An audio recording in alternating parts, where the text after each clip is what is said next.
pies are famous the world over. And last year, Farley's Foods produced 5 million of them. Everything from steak and kidney to Cornish pasties. But that's not enough for old man Farley. He wants to double the score. Work's been pushing ahead on the new extension to his factory. And this week, the great day dawned.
My friends, I hope I may call you my friends. After all, I pay your wages.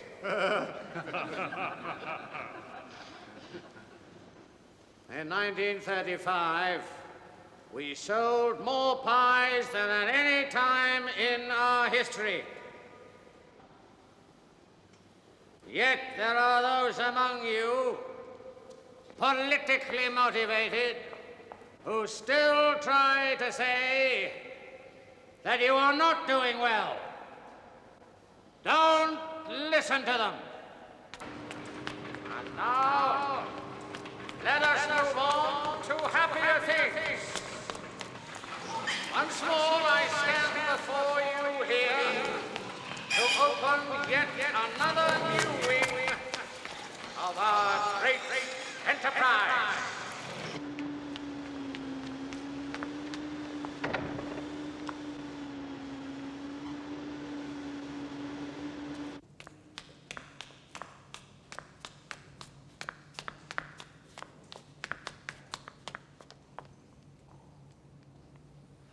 Joanna.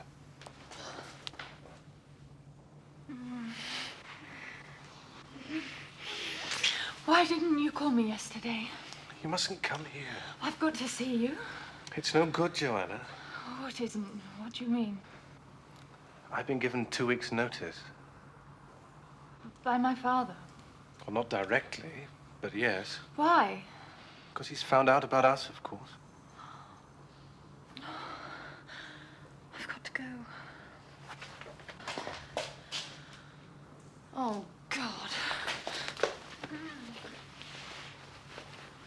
I like to think there has been a partnership between the Farley family and we humble mortals in the municipality.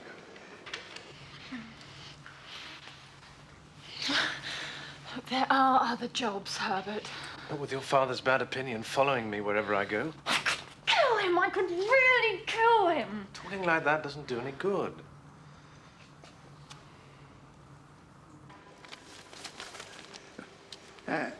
And now it gives me great pleasure to declare this new wing well and truly open.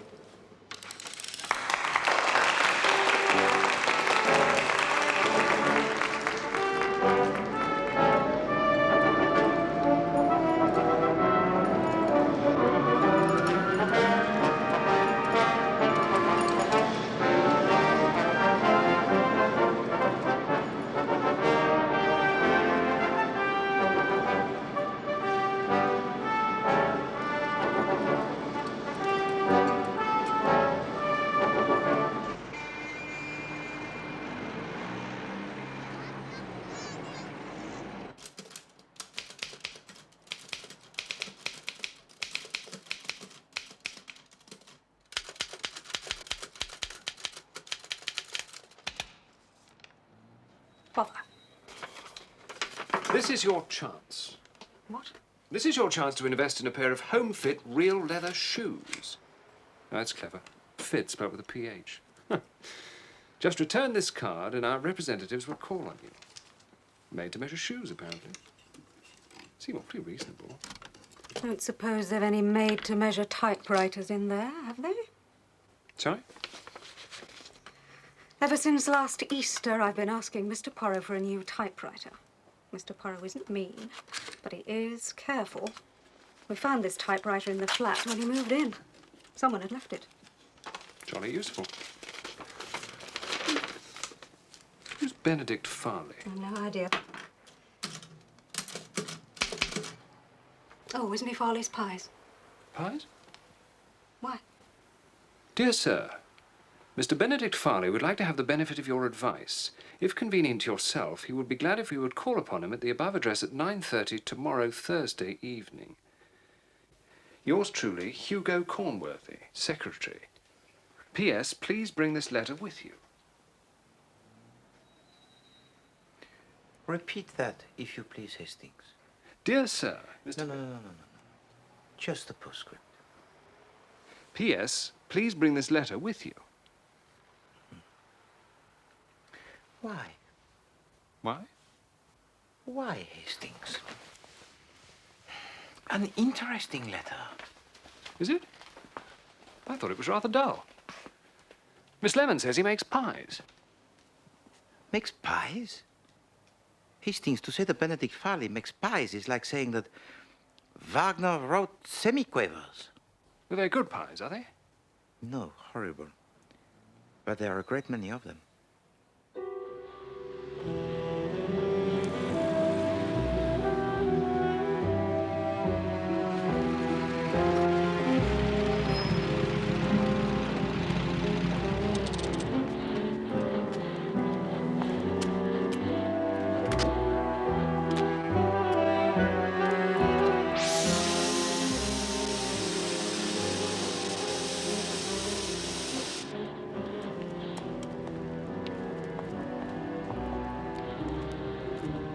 The funds at Origo of Benedict Farley's wealth, I surmise, eh?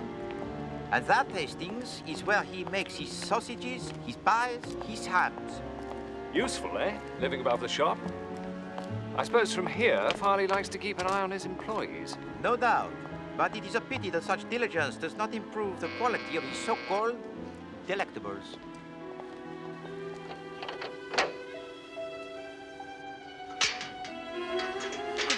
Good evening, sir. Monsieur Poirot and Captain Hastings, to see Mr. Farley. I'm sorry, sir. I was instructed to admit only one. Oh, come now. I was instructed most positively, sir. I'm sorry. You know, this is most inconvenient. You'll excuse me, sir. I was told to ask for a letter. Pardon? Oh, yes.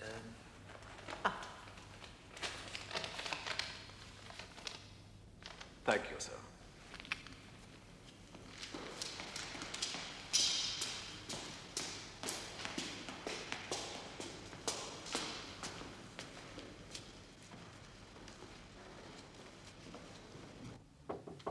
Yeah?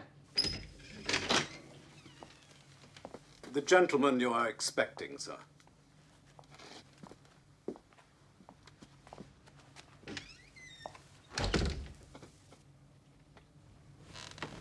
Oh. You're Hercule Poirot, eh? Monsieur? Sit down. Sit down.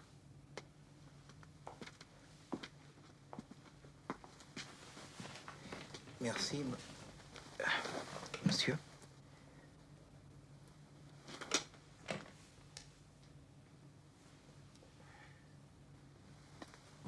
What is it that you wish to consult me about, Monsieur Farley?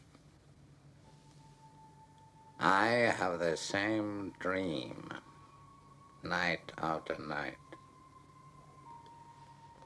I'm sitting in my room next to this, sitting at my desk writing. There's a clock in there. I look up at it. I see the time. It is exactly 28 minutes past 12. Always the same time. You understand? When I see the time, Poirot, I know I've got to do it. At 28 minutes past 12, I open the second drawer down. On the right of my desk, I take out a revolver. I load it. Then I go over to the window. And then? I shoot myself. I just lift the gun to my head and shoot myself. What do you make of that? I've already consulted a specialist in Harley Street. And what does this specialist tell you? He was preposterous. He asserted my life is so unbearable to me, I deliberately want to end it. He is a fool. Why should I want to kill myself? One of the richest men in the country. I have everything I could possibly want. I am a happy man. So where do I come in, Monsieur Farley?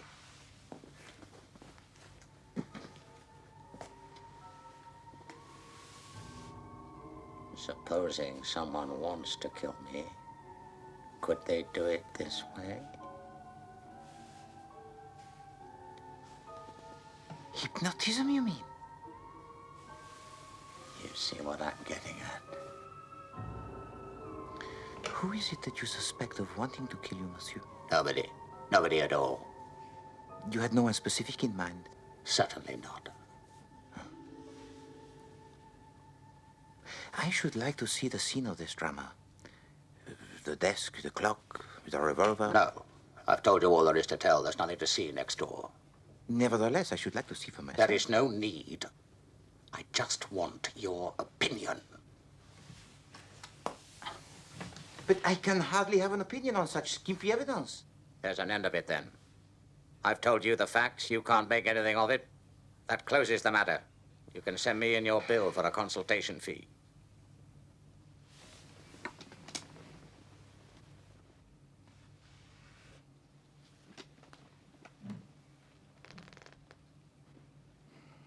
I shall not fail to do so. Wait. That letter. I want it. The letter from your secretary? Yes.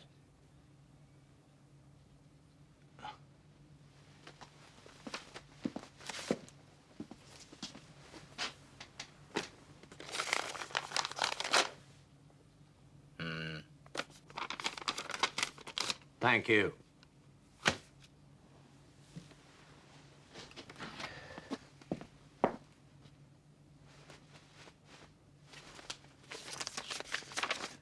Oh, 1,000 pardons, monsieur. What? I have committed a folly, huh? The letter I handed to you just now, it was a letter from my landlord. This is your letter. Why the devil can't you watch what you're doing? Au revoir, monsieur.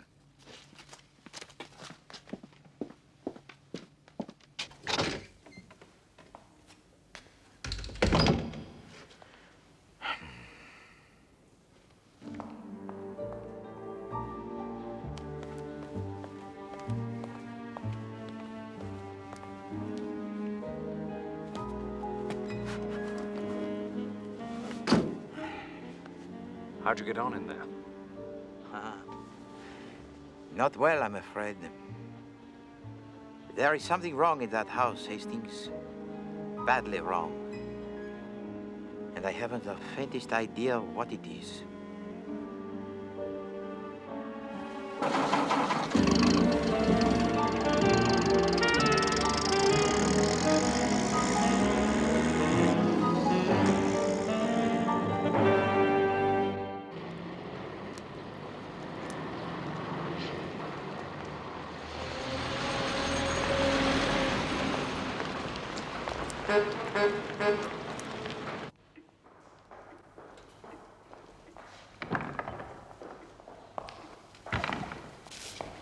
Get off, boy. I want these documents in Leadenhall Street by 1 o'clock. Well, go on, then. Run!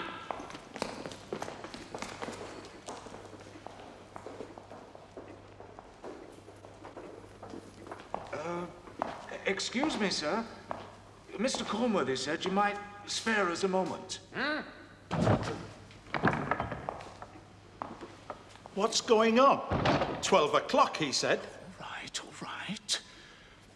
He's a very busy man. Now, let's just sit down.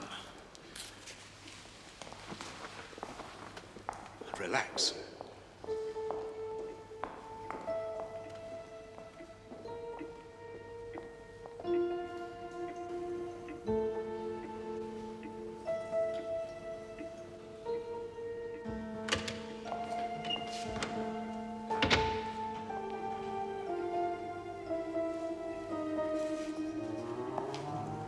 Mr. Cornworthy? Mr. Tremlett, you still here? We've been here an hour, nearly. Over an hour. Well, I'll go and see what he's up to. He's got to sign these anyway. Bloody nerve. That's our dinner hour gone, I know that. He'll see us now. Good God!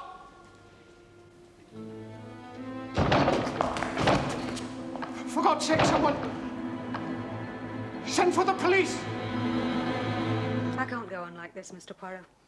That machine is more than flesh and blood can stand. But you have never complained before. I've done nothing but complain for the last 6 months. No. It has been mentioned, Poirot. Kindly do not band together against Poirot. I wasn't. No, do I not do my best to keep us all happy? I don't want to be happy. I just want a new... Poirot. Ah, Inspector Japp, my old friend. I'm at Northway House, Poirot, Benedict Farley's place. I'd like you to come over here if you'd be so kind.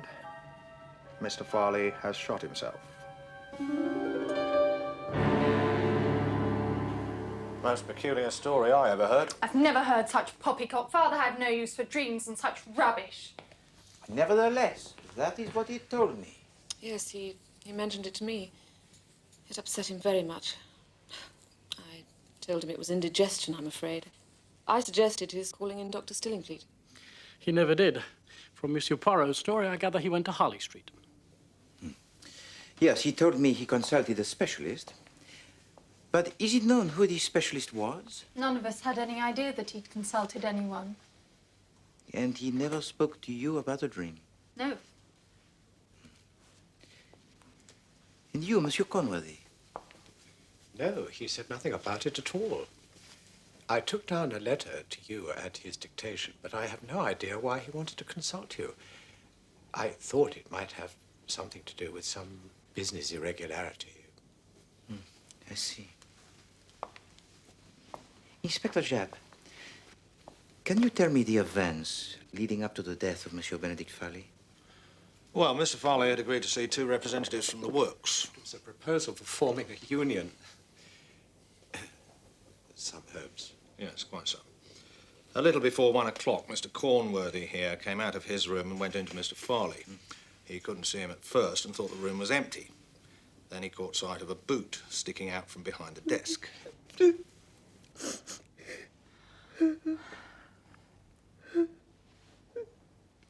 And what happened then? I ran out of the room and I told the butler to call Dr. Stillingfleet, and he did.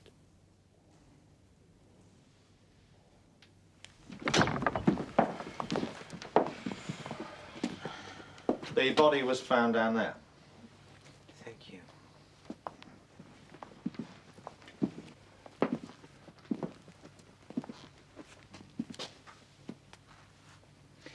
At what time did he die, Doctor?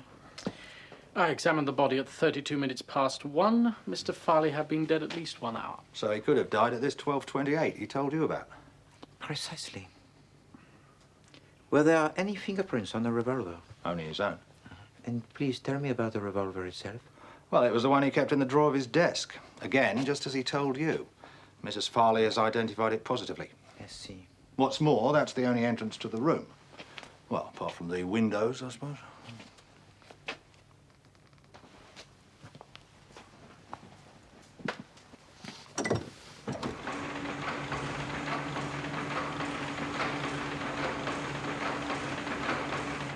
I cannot see how anybody could climb up there. It's a funny room for a rich man to choose as his study, isn't it?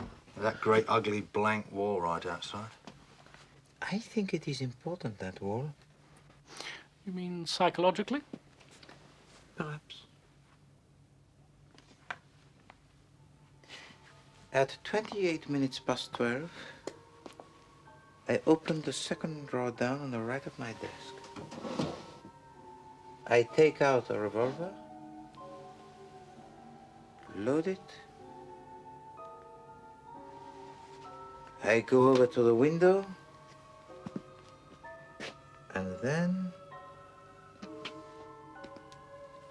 and then I shoot myself. I just lift the gun to my head and shoot myself.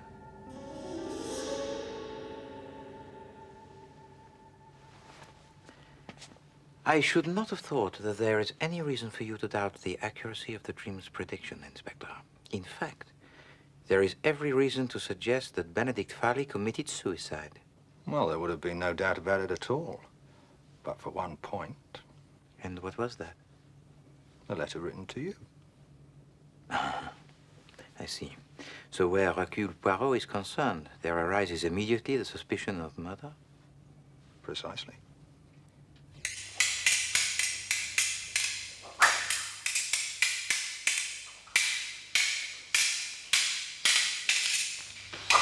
Touché.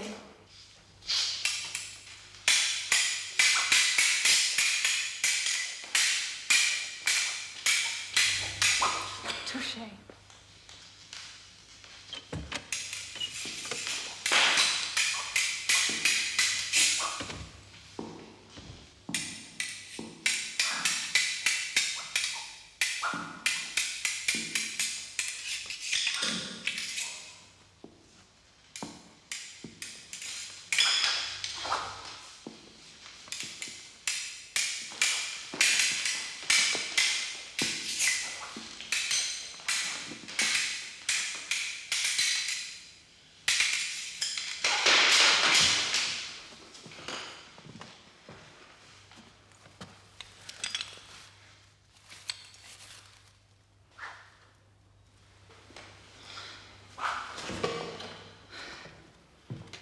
Hello, Monsieur Poirot. Fancy your chances? No, thank you very much, mademoiselle, but essentially Hercule Poirot is a man of peace. But perhaps, though, I could ask you a few questions. Ask away. Did you know that your father kept a revolver in his desk? No. Where were you and your mother? Pardon, that is to say, your stepmother. That is correct? Yes, Louise is my father's second wife. She's only 8 years older than I am. So where were you and she on Thursday night of last week? Thursday. We went to the theatre to see Thumbs Up. Your father did not suggest accompanying you? He never went out to theatres. He was not a very sociable man.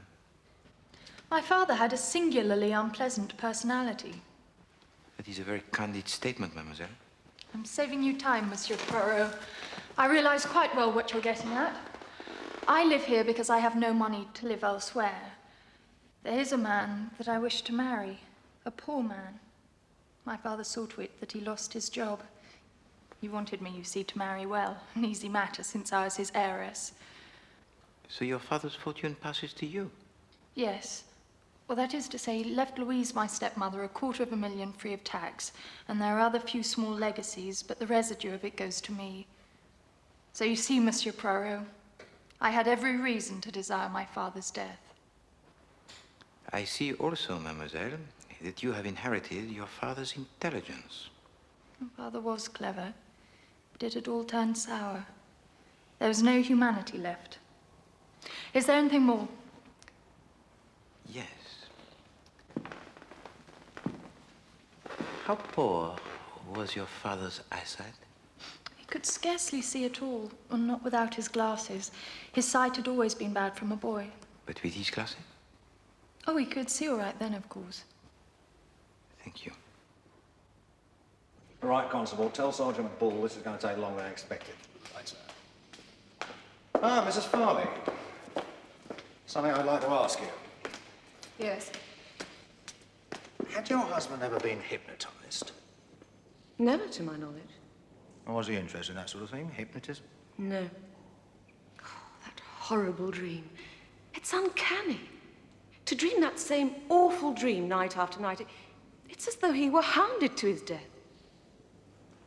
Had it ever occurred to you that your husband might be tempted to do away with himself? No. Well, sometimes he was rather queer. Poppycock, father was far too fond of himself ever to commit suicide. You don't know everything, Joanna. I know that much. Pardon, Madame Farley. How many pairs of glasses did your husband own? Glasses? Well, spectacles. I've no idea. 3, 4? Ah. Thank you.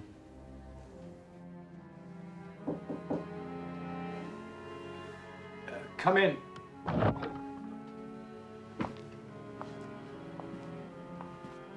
Ah, mon Dieu. How different this room looks in daylight. Can I do something for you? And I see, monsieur, that you share the same inspiring view as your late employer. Oh, yes. On the other side of that wall are the fools who made Mr. Farley's wealth for him. I think that's why he chose to have his study this side of the house. I see. You know, I feel sure if that wall could talk, it would tell us something, no?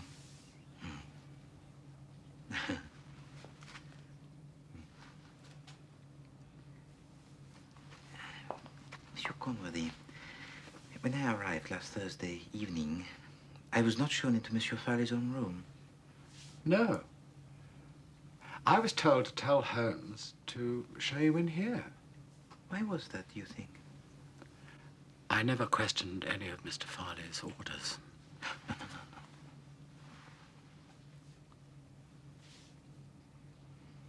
Did he usually receive the visitors in here? Quite often. Particularly if people hadn't come to the house before. I see.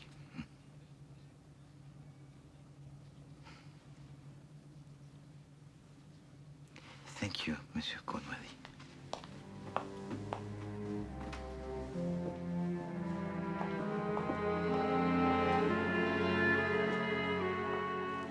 Inspector, this dream of Benedict Farley is very important. He dreamed, he said, of committing suicide. And later on, he did commit suicide.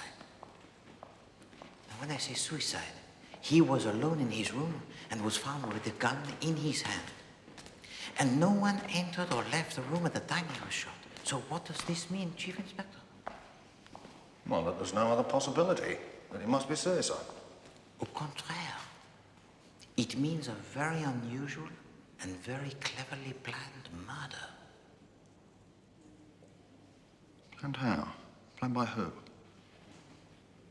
Well, it is no good, is it, Chief Inspector, if I just give you the answer? Well? No. We must give the little grey cells time to do their work.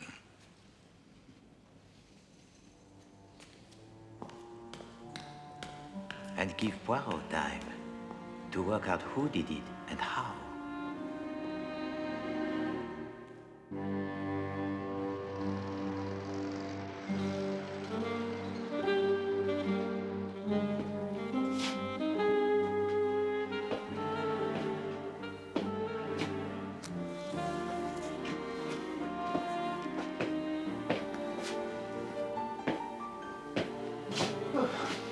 This is not like you, Poirot. But this is not like the grey cells, Hastings. I have given them every chance. They have been cosseted. I have slept to allow them to do their work. I have eaten fish for breakfast. Result, nothing. It'll come, Poirot. The little grey cells have never let you down yet. But is this not an indication, perhaps, of what is in store? A sign that they are weakened by old age and the fast living? Fast living, Poirot? I wouldn't call your life exactly fast. Well, not now, perhaps, Hastings, but in my youth. Really? Really? You see, one pays, Hastings. Eventually, one is called to settle one's account. I say. I shall have another tisane.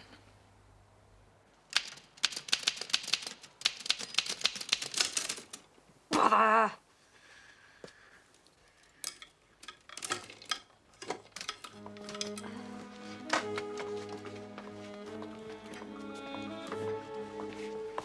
Mr. Poirot,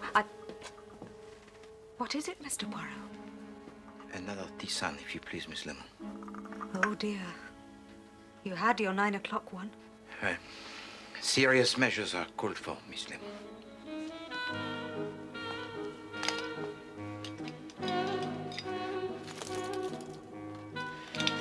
Dear. Do you have the time, please, Miss Lemon? Of course, Mr. Poirot.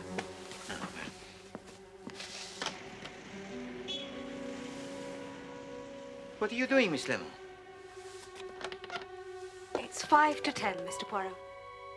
But what were you doing out there? If I lean right out, I can just see the church clock. But would it not be simpler to wear the watch? I can't, Mr. Poirot. My magnetism upsets them. I say.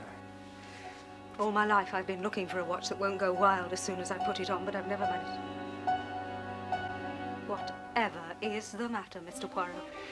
Miss Lemon, you are beautiful. Now, would you please be so kind as to telephone the Chief Inspector Japp and ask him to assemble the whole Farley household at noon? In the hall, huh? Come, Hastings, we have work to do. All has become clear. Then they're brought in here from the pastry room and loaded into the ovens. The ovens have got to be sealed and closed by 12:15 because we start the bake at 12:30 sharp. If we hadn't done that, Mr. Farley was on the telephone quicker than you could say 3 little piggies. Did he come regularly to the factory? Oh, no. No, we haven't done that for 6 or 7 years. Well, not regularly, but he seemed to know if we hadn't started the bake on time. In the office, we used to say he had second sight as far as a pork pie was concerned. Well, that was just by way of a joke. Then, after the bake, which takes about an hour and a half, we take them out of the ovens, and then they go round the corner.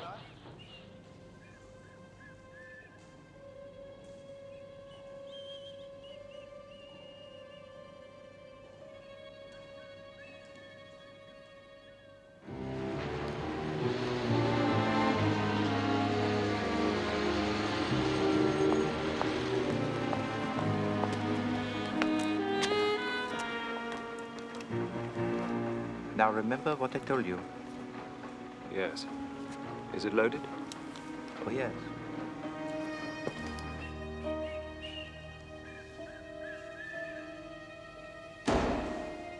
Here he comes.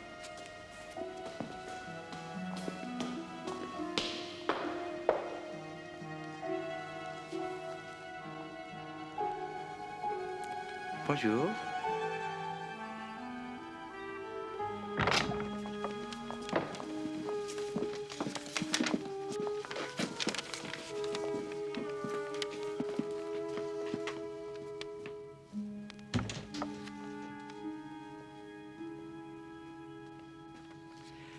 I wonder, what is the most extraordinary thing about this case?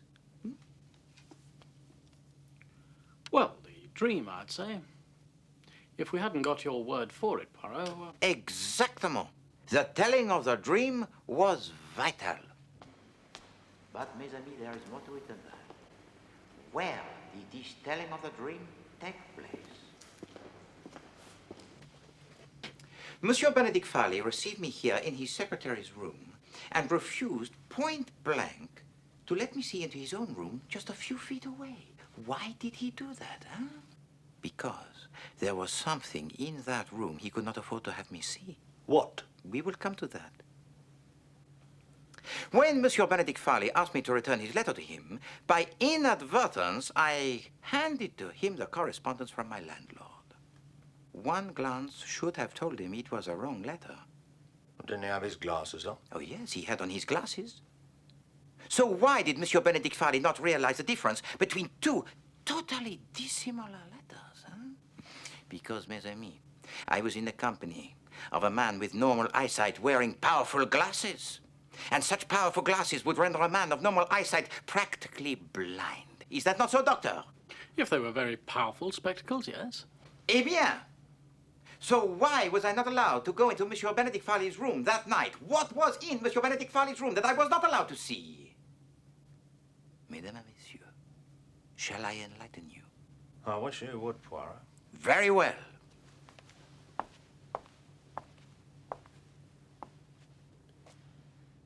Poirot shall enlighten you.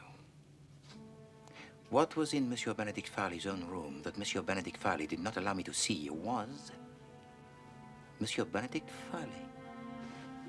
Good God.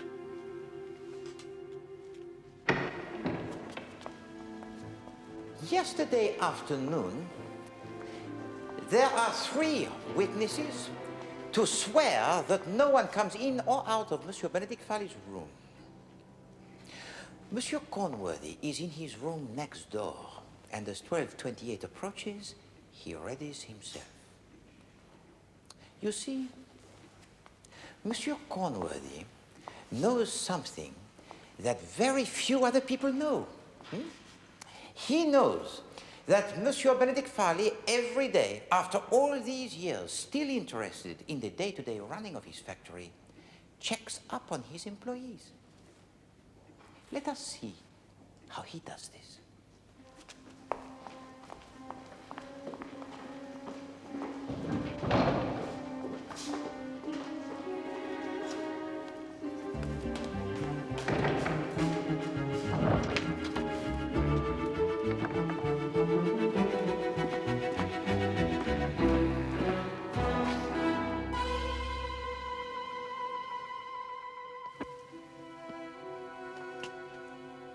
How can this king of pies observe his workers without ever leaving this house, huh? Simple. You see, the uninviting delicacy is first steamed for 1 hour before it is baked. And the release valves on the vast ovens, which are situated beyond that wall, are briefly tested as soon as the ovens are loaded.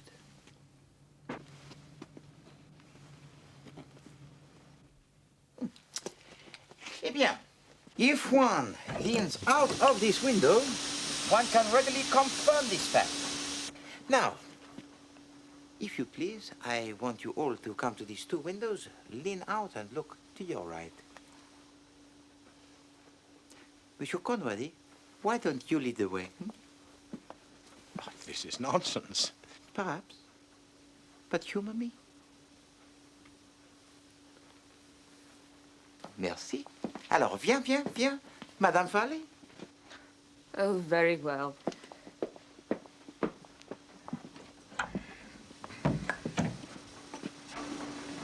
Now, one can readily see that spurt of steam issuing from the chimney or pipe at the eastern end of the building. Voila. All the same, I don't see where that gets us. Monsieur Farley comes to the window. Yes? He leans out to make sure that the bake is starting on time. All right. And then...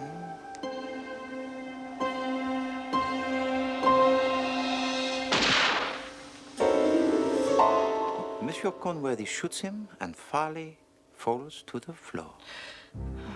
Remember, there is a blank wall opposite, so there can be no witnesses. Lies. Ridiculous lies. All has the appearance of being above the board, yes? Monsieur Tremlett and the other men See, Monsieur Cornworthy, go into Monsieur Farley's room, but rush out again with the announcement of Monsieur Farley's suicide. What they do not, of course, see is Monsieur Cornworthy press the gun into Monsieur Farley's hand. Slanderous rubbish. It was Monsieur Cornworthy who wrote to me the letter. Monsieur Cornworthy who gave instructions to the butler. It was he who went up to his bedroom, applied the makeup, and played the part of Benedict Farley. But there were two people who carried through this fraud. Monsieur Cornworthy was one, and the other, Madame Farley. How dare you! In due course, the happy ending would have been achieved. £250,000 and 2 hearts that beat as one. Hey, stop him!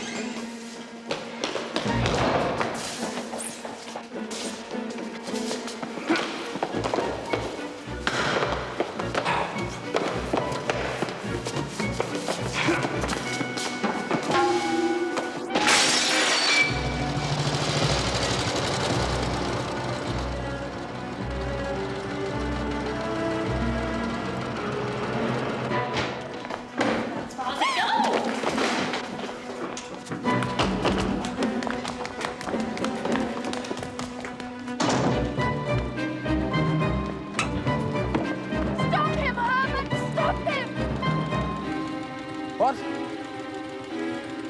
Oh, right.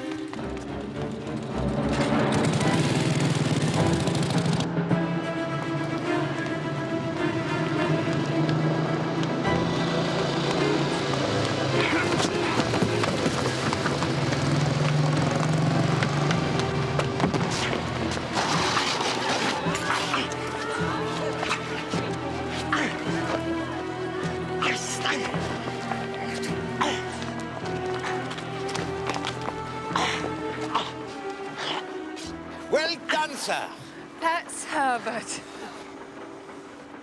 I've come to elope. It's still on, is it?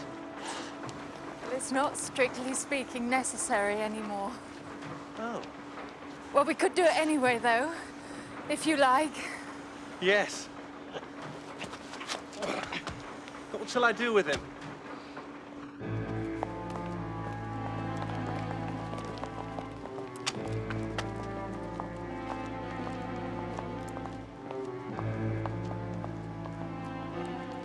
I'll deal with him, sir. Thank you very much. Au revoir, Madame Farley. You foreigner.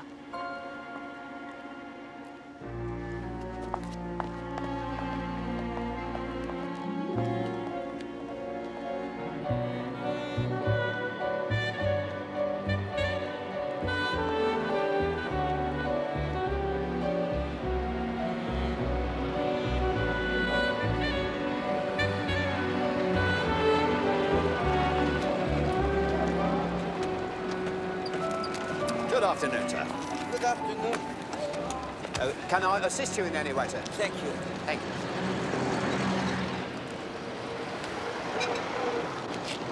Thank you. Thank you. Thank you.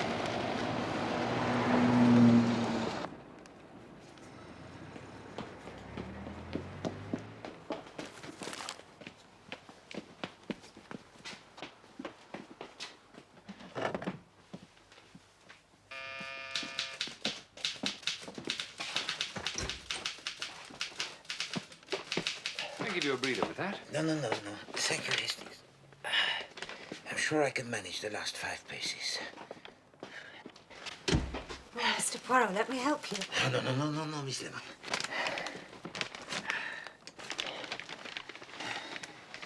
This is for you.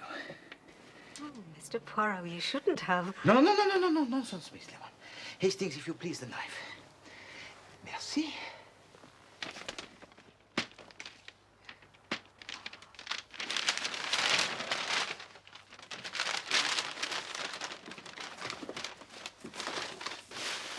Et maintenant, voilà.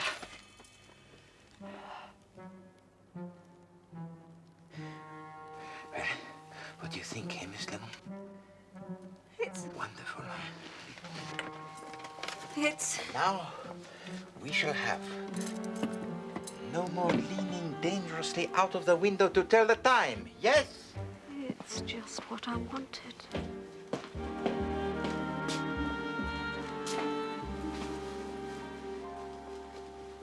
Hastings, there are two reasons why I should never become the millionaire. What are they, Poirot? The first, that I should never make the detestable pork pies, huh? And the second, I am too understanding towards my employees. Quite.